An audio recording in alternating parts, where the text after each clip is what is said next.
Hello, good day to one and all. This is Miss A. Krishna Sundar, Assistant Professor, Department of English, KAHM Unity Women's College, Mancheri. Today, we are going to discuss one of the most popular plays written by the American playwright Edward Albee, and the title of the play is The Zoo Story. So, in today's lecture, we would be looking at the biography of Albee, and we would also look at the entire storyline, and then we shall move on with a brief discussion of the characters as well as the main themes of the play. So to start with, this is Edward Albee, and you can see the two pictures. One, Edward Albee as a young man, and Albee in his later stage.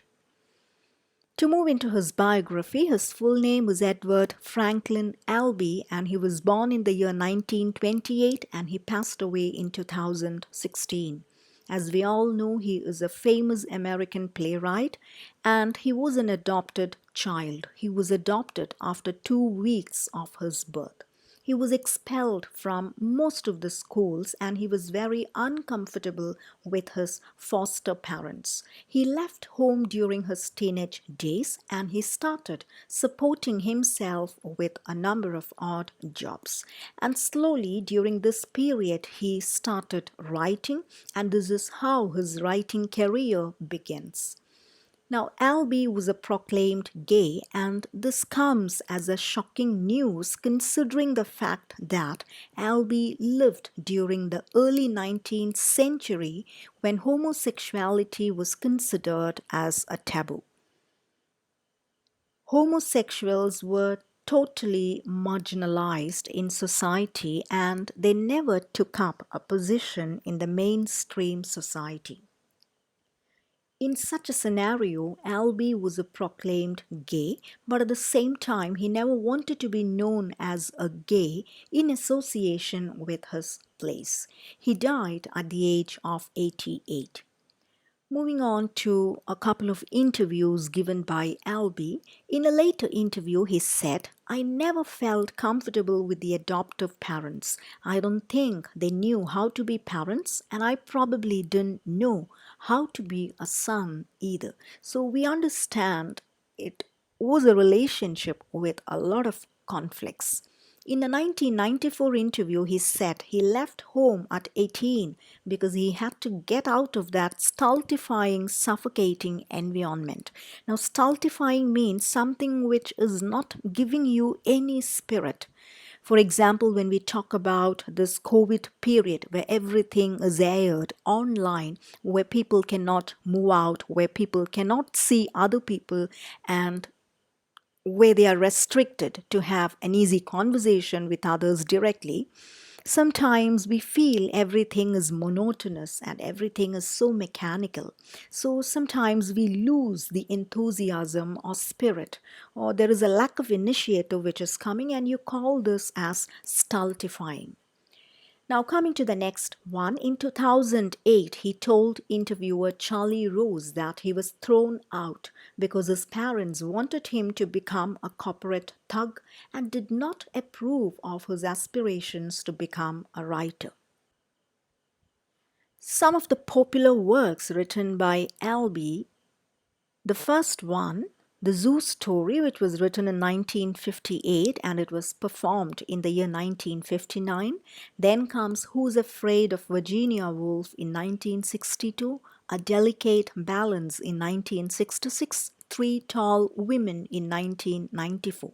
Now, this was a play in which he reflects a few things about his foster mother. Now, Albee has won a number of awards and prizes. He has won the Pulitzer Prize and he was also given the Tony Award. Now, coming to his writing style, now many critics have suggested that Albee's plays can be considered as the Americanization of Martin Eslin's theater of absurd. So let's have a look at this term, theater of absurd. Now, theater of absurd was a new concept which came in stage performance or in connection with plays after the Second World War. So, post World War II. So, this type of a play came into light to indicate the absurdity of human life. So, this happened during the 1950s, and this kind of a stage performance actually came from the European writers. Even ideas of existentialism were incorporated into the theatre of absurd. Now, if you look at the structure of these kind of absurd plays, the structure is normally round, which means it will not be progressive. When a play opens with a certain element, the play even closes with the same element without any kind of progression. Now, the best example would be Beckett's play, which is titled as Waiting for Godot. Now, if you look at the play Waiting for Godot, we can see there are just two characters, Vladimir and Estrogen. Now, these two characters are waiting for Godot when the play begins. But even after a series of conversations happening between them, even with a few other characters like Lucky and Pozo within the play, nothing really happens within the play. When the play closes, they are still waiting for Godot, and Godot never comes within the play. So this looks rather absurd, and people believed that human life itself is absurd. So you cannot find any progressive elements here. The story will not progress at any cost. It would be just revolving around and around in a round pattern. So this was a clear examination on modern living conditions. So this began with Martin Eslin's Theatre of Absurd. Now, Albee's plays reflect the themes of Samuel Beckett, Eugene Ionesco, and Jean Genet. Now, all these writers actually incorporated this idea of the absurd. Now, Albee's plays explored some other themes like human psychology, marriage, sex, homosexuality, etc. So, moving on, what is this play about? Now, Zoo's Story is a play that tells the story of a conversation that happens between two people who do not know each other. So, they are perfect strangers. Now, this conversation finally leads to the death of one character, and that character is Jerry. The play was first performed in Berlin in 1959 before it was staged off Broadway in New York the next year. Now, Zoo's Story can be considered as Albee's breakthrough play, which was performed in the year 1959. It is a one-act play, and it was written within a span of 3 weeks. Now, this is considered as the first play which gave an indication to the birth of American absurd drama. Critics described Albee as a successor of great playwrights like Tennessee Williams and Arthur Miller. So here we go on to the next slide, where I'll be telling you the entire storyline of the play in 2 minutes. So let's start. So this is just a summing up. The story takes place at the Central Park on a Sunday afternoon. Now there is one character whose name is Peter, and he is in his early 40s. Now there is a next character, Jerry, and he is in his late 30s. So we have only two characters in this play. Now as the play begins, we see that Peter is occupying a bench at Central Park, and he is reading a book. This is a Sunday afternoon, and Peter looks like a modernized kind of man. He is very much presentable. He looks very decent, and we understand that he comes from an upper middle class social background. Now, when we look at Jerry, Jerry is rather more shabby in his looks, and we understand that he comes from the lower class background. So Peter is seated on a bench and he is reading. Now suddenly Jerry comes and he starts a conversation with Peter. Jerry says that I have been to the zoo and something happened there. So this is how Jerry begins his conversation, and Peter initially is very reluctant to start a conversation with Jerry. So Peter keeps reading his book. Now this continues. Now Jerry continues talking, but Peter is giving deaf ears to this. Now Peter starts initiating to smoke his pipe, and now Jerry starts telling him and informing him about the consequences of smoking. He speaks about the consequences like cancer. He talks about how the great psychologist Freud died because of mouth cancer and how he used prosthesis. So he starts giving all these narrations, and Peter is not very interested. Now this continues. Now Jerry starts asking questions like, do you have an apartment? Are you married? Do you have children? So he starts asking these normal questions, and even as a reader, we feel confused like, what is happening between these two strangers? And Jerry says that he loves to talk, but we understand that he is not having many friends or companions. And now Peter starts responding. Though he is reluctant, he finally starts responding by saying that he comes from a normal family. He is working as a publishing agent. He has a wife. He has got 2 daughters. He has got dogs, other pet animals at his home. So he starts describing all these things. He also tells that he is working at a publishing company. And now Jerry starts discussing the different writers, and now he starts talking about the different class divisions in a society. And now he narrates where he lives, and he says that there are just empty frames in his apartment, which means he doesn't have any kind of photographs to be placed here. So now we understand that Jerry is an orphan, and now he starts discussing his life story. He says that his mother eloped with another man when he was very young. Years later, his mother died and her dead body was brought home. After that, his father commits suicide. Later, he was taken care of by an aunt. Later, his aunt dies. He also mentions that he had a deep relationship, a kind of homosexual relationship with a Greek boy once. And then he narrates another story about his landlady and her dog. The dog was very unfriendly towards him initially. He even tries to kill the dog, but somehow the dog survives. So these are the kind of stories that Jerry narrates, and Peter is not very happy about this. Now, as the conversation moves on, we see that Jerry slowly sits on the edge of the bench and he starts pushing Peter. And now Peter is reluctant to leave the bench, and literally now they fight for the bench.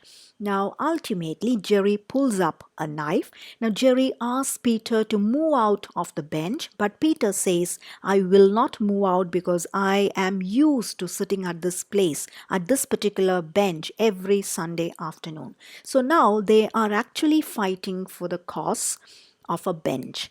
So Jerry pulls up a knife and throws it at Peter's feet. And now he provokes him. So Jerry is provoking Peter, and Peter picks up the knife. And when Peter picks up the knife, Jerry runs into this knife, impales himself on knife, and he kills himself. Now Peter is really shocked and he gets up from the bench. Now Jerry is lying on this bench and Jerry wins the bench. Now Peter is really shocked because we cannot say whether it is a suicide or whether it is a murder, because Jerry runs into this knife, but the knife was held by Peter, so automatically it can also be treated as a murder. So we do not know what might happen to Peter from next day onwards. Now, before Jerry dies, he wipes the fingerprint from the knife and helps Peter. Now, Peter runs away from the park in shock. So this is how the play ends. So we can see that there is a disconnect which is happening here between the two characters, Peter and Jerry, because they come from two different worlds. Now, that is exactly what the playwright is trying to emphasize here. So, this is the crux of the play. So, now we are moving on to some of the major themes within the play. So, the most important theme here is alienation in the modern world. So, the play is about America during the 1920s onwards, how America changed. So the play was performed in 1959, but this talks about the latest century America.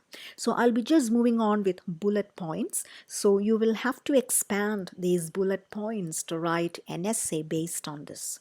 So the 1920s in America saw a new life, which is urban life, modern life. Now, this was very different from rural countryside. Now, Jerry's loneliness is something which can be related with modern life. Now, what T.S. Eliot points out in The Wasteland is something similar to this, because I'm sure definitely you might have heard about T.S. Eliot's famous poem, The Wasteland, which was again written during the early 19th century. So, The Wasteland is a poem which talks about how modern life is taking away the real spirit of human beings. Now, here, Jerry's desire to befriend someone is very clear because Jerry runs into a stranger like Peter and starts a conversation. The so called happy life, the modern life, is shadowed by loneliness. So, that is another theme which is coming here, because even though Peter looks perfect, we understand that there is still some kind of a loneliness that he too might feel, because modern life is always connected with loneliness. Now, the long monologues of the play again suggest the very same thing, because Peter is rather reticent and quiet, but Jerry keeps talking. Now, the emptiness in Jerry's life is clear because Jerry is a recluse, he is an orphan, and his apartment is cramped. Now, there is a lot of difference between the apartment from which these people are coming. Peter comes from a decent apartment from the upper middle class society, whereas Jerry comes from a cramped apartment. Now, the final scene, the defensive animalistic nature, proves the fact that no modernization can hide the animalistic nature in human beings, because at the end of the play, we understand that Peter is no more the perfect Peter as we have seen. The animal side of Peter has been brought out by Jerry. Now, Jerry dies at the end of the play, but he transfers this loneliness to Peter. So, the animal side has been pulled out, and this lack of communication or this kind of a loneliness is what Jerry transfers to Peter before he dies. Now, if you look at these two characters, we can see both of them are lonely in their own ways. The only difference is that their upbringing is different, and therefore the perspective in which they look at the external world is also different. Now, Peter is a happy man according to modern standards because he is having a good job, he is working in a publishing company, he has a family, he has a wife, he has got two kids, he has got pet animals at his home, he is earning a decent income, he is neatly dressed, and he is owning his own apartment. So he should be a perfect man according to modern standards. But again, the question comes, he comes to the park and reads every Sunday afternoon. Why? So this can be a way of escapism, which means even Peter had been going through some kind of problems and loneliness. So if you look at these two characters, we see they share the same loneliness, but they are actually ripped apart in life because of the way in which they lead their life. Because Peter comes from the upper class society and Jerry comes from the lower class society. So moving on to the next theme, absurdity. There is nothing more which needs to be discussed because the entire play is built on the pillar of absurdity. The whole story is absurd because two perfect strangers are in a conversation, And you can see Jerry bumps into Peter and he initiates a conversation. Now, Jerry's meeting with Peter itself is absurd, and you can see Jerry's long, complex stories. Now, sometimes if you look at the stories that Jerry is narrating, it looks very weird. Now, Peter too is unhappy, and Jerry says that Peter is unhappy because Peter has got only two daughters. So Peter really gets angry when Jerry makes this comment, but we do not know whether this is true or not. So it looks rather ridiculous and absurd when you look at the way in which these characters are placed at the park. Now, Jerry again confides a lot of things to Peter. Now, he says how he tried to kill his landlady's dog. He also speaks openly about his homosexual relationship. Now, this is something very strange. Now, there are certain things which we might not feel very comfortable to speak about, even to our very close friends or even to our very close relations. But here, Jerry is opening up to a perfect stranger. And this is completely against the social standards from which Peter comes, because Peter comes from a social standard where everything should have its own privacy and everything should be done in a decent way. Now, at the final part of the play, we see that Jerry dies. So, again, the question comes whether we should treat it as a murder or whether we should treat it as a suicide.